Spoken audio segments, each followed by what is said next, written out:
I want to take you back to Sure. when you were growing up. You grew up in a modest one-bedroom apartment. Very I was modest, yeah. I was surprised to Yeah. learn it wasn't until you were 31 years old that you actually lived in a single-family home. Right. But describe what the living situation was like when you were growing up as a kid.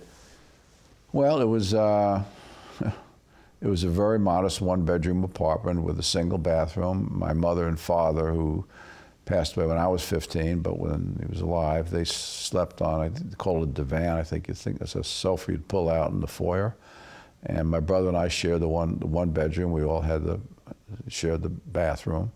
And it was a small kitchen, and I don't know how many square feet it was, but it wasn't very big. What were your aspirations when you were growing up? From a business standpoint? Sure. Well, you know, after my father died, I don't know, 'cause he was, again, I was only 15, he was 44, my dad, but when I was 15, I don't know that I had any aspirations, particularly career-wise, but after he died, I think that really changed the shape of my life. My brother decided to go into the pharmaceutical end of the business. He went to the University of Michigan, got a degree in pharmacy, and he was going to focus on that end of the business.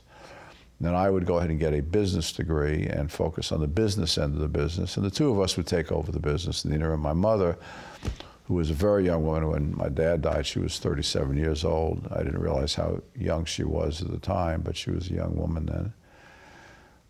She went in and ran the business, which was a huge effort for her because she had the intellect but not the skills. What most impressed you about what she did when taking over the family business after your father's passing? Well, she had no business background. She never spent any time, you know, inside the business working, understanding it. So when my dad passed away, you know, fairly suddenly, she was left to inherit it. And she could have sold at the time, or she felt that she could go in and try to manage it and try to hold it for the boys. That would be for my brother and I, brother Michael and I.